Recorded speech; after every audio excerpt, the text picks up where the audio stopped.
India മഹാരാജ്യത്ത്, പ്രത്യേകിച്ച് കേരളത്തിൽ, ഇത്രയേറെ പണം കൊണ്ടുവന്ന ഒരു ചെടി വേറെ ഉണ്ടെന്ന് തോന്നുന്നില്ല.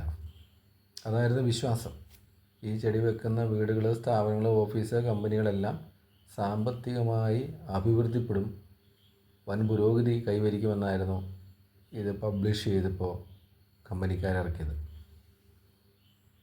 എന്നാൽ ഇത് വെച്ച ഒരു സ്ഥാപനങ്ങളോ വീടുകളോ ഒന്നും അഭിവൃദ്ധിപ്പെട്ടതായിട്ടോ അനുഗ്രഹിക്കപ്പെട്ടതായിട്ടോ ഇന്നും റിപ്പോർട്ട് ചെയ്തിട്ടില്ല.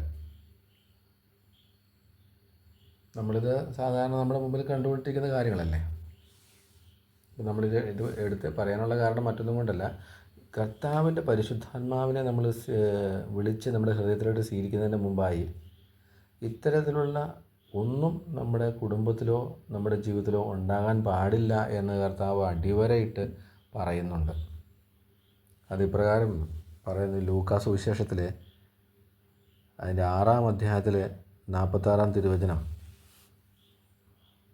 നിങ്ങൾ എന്നെ കർത്താവേ കർത്താവേ എന്ന് വിളിക്കുകയും ഞാൻ പറയുന്ന കാര്യങ്ങൾ പ്രവർത്തിക്കാതിരിക്കുകയും ചെയ്യുന്നത് എന്തുകൊണ്ട്?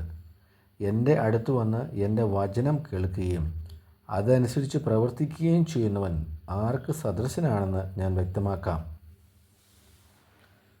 എൻ്റെ പ്രിയപ്പെട്ട ആ വചനഭാഗം എല്ലാവരും ഒന്ന് എടുത്ത് വായിക്കണം. ഞാൻ തുടർന്ന് വായിക്കാത്ത എന്നാന്ന് വെച്ചാൽ നമുക്ക് ടൈമിൻ്റെ പ്രശ്നമുള്ളതുകൊണ്ടാണ്.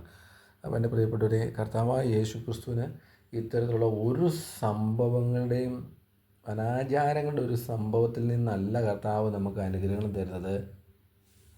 അവനായിരിക്കുന്നത് കൊണ്ടും അവൻ്റെ കരുണയായിരിക്കുന്നത് കൊണ്ടും അവൻ്റെ മക്കൾ നാം ആയിരിക്കുന്നത് കൊണ്ടും കൂടെ.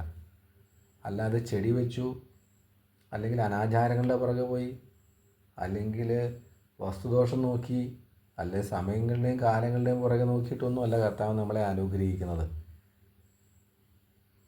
പല ആൾക്കാരും നമ്മുടെ ജീവിതത്തിൻ്റെ അഭിവൃദ്ധിക്ക് വേണ്ടിയിട്ട് ഒന്നെങ്കിൽ നമ്മൾ സ്ഥലത്തിൻ്റെ മൂലയിലിടും, അല്ലെ വീടിൻ്റെ മൂലകളിലിടും.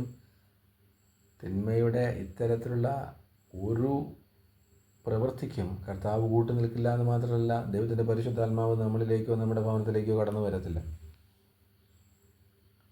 കാരണം ദൈവം തൻ്റെ മഹത്വം പ്രകാശിപ്പിക്കുന്നത് ഇങ്ങനെയൊന്നുമല്ല. അതാണ് പറഞ്ഞത്, എൻ്റെ വചനം പാലിക്കണം, അതിലാണ് സ്ഥിരത കണ്ടെത്തേണ്ടത്. അവിടെ ഞാൻ നിന്നെ അനുഗ്രഹിക്കും. നമ്മുടെ ദൈവമായ കർത്താവ് കഷ്ടതയിൽ പാറയിൽ നിന്ന് ജലം കൊടുത്തു, അല്ലെ 40 വർഷക്കാലം മരുഭൂമിയിൽ മന്നായും തേൻകൂട്ടി അടയും കൊടുത്ത് പരിപാലിച്ചവനാണ്. അപ്പോൾ അത്രയേറെ ആർദ്രമായി സ്നേഹിക്കുന്ന കർത്താവാണ് നമ്മുടേത്. അപ്പോൾ ഒരു അനാചാരങ്ങളുടെയും പുറകെ പോയി